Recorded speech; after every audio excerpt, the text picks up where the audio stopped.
Hello once again, students, and welcome to the Close Reading Cooperative, the podcast and literary analysis for English majors. I'm Christopher Hanlon of Eastern Illinois University. I'm C.C. Warham, same place. And today we're going to talk about a poem, which is actually a song, from Montreal, Canada, a place where the poets often transform into singer-songwriters. You think of people like Leonard Cohen. There's other Canadians like Katie Lang. Katie Bill Lang. Shatner. Bill Shatner also actually has an album. And the group I want to talk about is Arcade Fire, a group of Montreal musicians who have a new album out called The Suburbs, and a song from that is called Sprawl 2. You know the song? You have played it for me, and I like your music. Okay, it's okay. Yeah. But the song is called Sprawl 2 because sprawl is such a big topic. It needs two songs. So Sprawl 1, we're not going to talk about. Sprawl 2, it's just over the borders. And the lines I'd like to talk about are from the chorus, and they go something like this: living in the sprawl, dead shopping malls rise like mountains beyond mountains, and there's no end in sight. So, you've heard that. You saw it on the screen. I hear a literary device. What's the device. literary device? I hear a literary device. I think I see a simile. Simile is indeed correct. Yes. Now, the first part of good close reading is to identify the actual device, which you've done with aplomb. Thank you. And the simile is?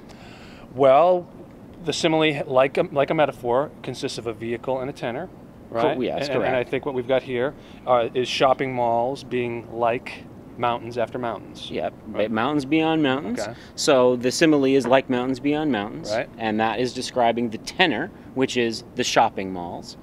And basically you've got it taken apart according to the formula that you and Susie Park were so graciously gave us in a previous podcast. Right. So we've got tenor, shopping malls, vehicle, mountains after mountains, beyond mountains. The question is, what do you do with that? Once you start taking it apart, what is the effect of saying that shopping malls are like mountains beyond mountains? When you hear the phrase like mountains beyond mountains, what sort of ideas come to your mind? What sort of?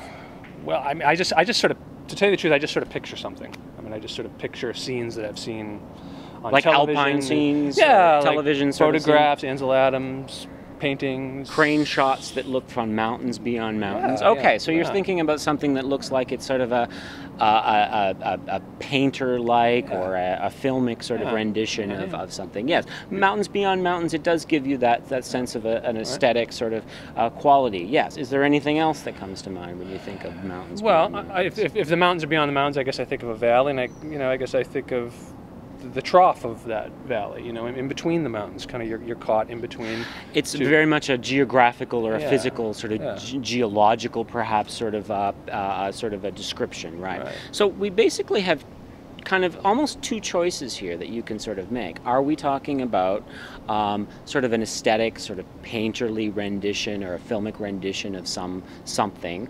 Or are we talking about sort of the physical, geographical qualities of something? Now, you can build an interpretation of this particular passage from Arcade Fire, Sprawl 2, on either one. Or you can probably do it with both. And what sort of like argument could you make about what the song is trying to impart when you sort of bring these ideas together?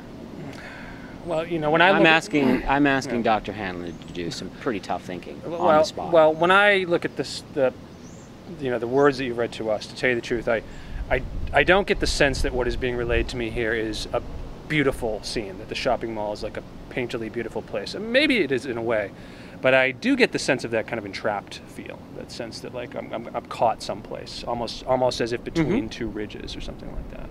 Dead shopping malls rise like mountains beyond. Did I get it right?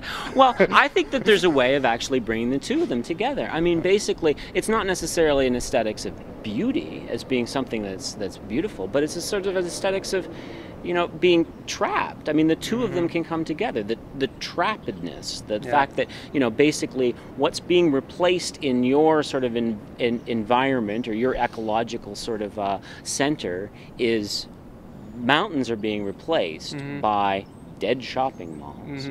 But in a way, shopping malls actually can be beautiful.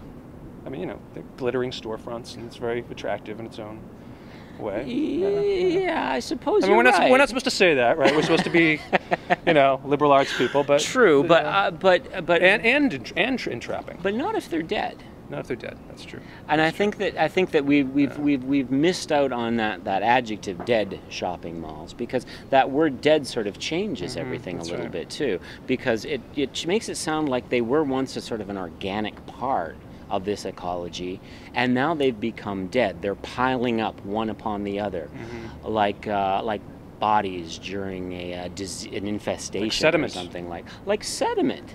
Oh, there you go. How are mountains formed? In the same way. I was thinking of the vehicle, and that let me say that. That's very nice. So you can see, you can start to make an argument about the complex way that Arcade Fire used the simplest of literary devices, the simile, the one that's easiest to locate because it's got a like or an as. You see those two words, you identify it.